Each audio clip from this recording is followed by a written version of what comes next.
पाहताय महाराष्ट्रातील सर्वात जलद news network Maharashtra police news 24। Kedgaon धुमडीचा मळा येथे राम जन्मोत्सव उत्साहात साजरा। जय श्रीरामच्या घोषणांनी दुमदुमला परिसर। सकाळपासूनच धार्मिक कार्यक्रमांची रेलचेल। महाप्रसादाने कार्यक्रमाची सांगता। दौंड तालुक्यातील केडगाव येथील धुमडीचा मळा परिसरात यंदाचा राम जन्मोत्सव मोठ्या उत्साहात आणि भक्तिभावाने साजरा करण्यात आला। सीताराम बाबा मंडळाच्या वतीने आयोजित या सोहळ्यामुळे संपूर्ण परिसर धार्मिक वातावरणाने भारावून गेला होता। सकाळपासूनच मंदिरात विविध धार्मिक कार्यक्रमांना सुरुवात झाली। अभिषेक, पूजन, रामरक्षा पठण तसेच भजन कीर्तन यामुळे भक्तिमय वातावरण निर्माण झाले होते। भाविकांनी मोठ्या श्रद्धेने या कार्यक्रमात सहभाग घेतला। दुपारी 12 वाजताच्या शुभमुहूर्तावर भगवान श्रीरामांच्या जन्म सोहळ्याचा पवित्र क्षण साजरा करण्यात आला। यावेळी मंदिरात विशेष आरतीचे आयोजन करण्यात आले होते। उपस्थित भाविकांनी जय श्रीरामच्या घोषणांनी संपूर्ण परिसर दुमदुमून टाकला, ज्यामुळे वातावरणात एक वेगळीच ऊर्जा आणि भक्तीची अनुभूती मिळाली। कार्यक्रमानंतर सर्व भाविकांसाठी महाप्रसादाचे आयोजन करण्यात आले होते। गावातील तसेच आसपासच्या परिसरातील अनेक नागरिकांनी उपस्थित राहून महाप्रसादाचा लाभ घेतला। या कार्यक्रमाच्या यशस्वी आयोजनासाठी मंडळाचे आधारस्तंभ पंढरीनाथ गायकवाड यांनी विशेष परिश्रम घेतले। त्यांनी उपस्थित सर्व भाविकांचे आभार मानत पुढील वर्षीही अधिक भव्य स्वरूपात हा उत्सव साजरा करण्याचा संकल्प व्यक्त केला। या भव्य आयोजनामुळे परिसरात आनंदाचे आणि समाधानाचे वातावरण निर्माण झाले असून सर्वत्र या उपक्रमाचे कौतुक केले जात आहे। मी तुम्हाला माफ करेन, पण माझ्या आई वडिलांना जर काही गोष्ट कळाली ना, माझे आई वडील तुम्हाला माफ नाही करणार, माझे आई वडील तुम्हाला माफ नाही करणार असं म्हणून श्रावण बाळाने राजा दशरथाच्या मांडीवरती आपला प्राण सोडला। आणि त्यानंतर राजा दशरथाने सगळं कृष्ण भगवान परमात्म्याचा जन्म तुम्हाला माहितीच आहे। काल्याच्या ग्रंथांमध्ये भगवान परमात्मा शेवटचा राहिला बौद्ध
शेवटची विभूती टाकली आणि विभूती टाकल्यानंतर अग्निदेवता प्रसन्न झाले।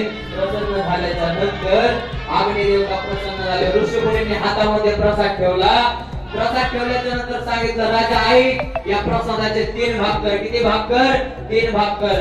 अनेक राण्यांपैकी 3 राण्यांची निवड झाली. कौसल्या माता, सुमित्रा माता, कैकेयी मातांची निवड झाली. 3 राण्यांची निवड झाली आणि झाल्याच्या नंतर राजा दशरथाला सांगितलं या प्रसादाचे 3 भाग कर आणि आपल्या 3 राण्यांना नेऊन दे. राजा दशरथाने कौसल्या मातेच्या हातावरती पहिला प्रसाद ठेवला, दुसरा प्रसाद सुमित्रा मातेच्या हातावरती ठेवला आणि तिसरा शेवटचा प्रसाद कैकेयी मातेच्या हातावरती ठेवणार. कैकेयी मातेला राग आलाय, तिसराच प्रसाद माझ्या हातावरती का ठेवला? तेवढ्यात तो प्रसाद घाईने झडपला, अंजनी मातेच्या उदरामध्ये नेऊन घातला. अंजनी मातेच्या उदरामध्ये नेऊन घातला. पुढे माझ्या भगवान परमात्म्याचा जन्म जवळ येतोय. माझ्या भगवान परमात्म्याचा जन्म जवळ येतोय. 15 तिथ्यांपैकी एक तिथी निवडली, 9वी तिथी निवडली. माझ्या भगवान परमात्म्याने 8 दिवस निघून गेले. 8 दिवस निघून गेले. 9वा दिवस उगवले नाही.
भगवान आपल्याला करायचे. भगवान परमात्म्याचा जन्म झाला. एक सोबत एक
महाराष्ट्र पोलीस न्यूज 24 साठी दौंड तालुका प्रतिनिधी नेताजी खराडे.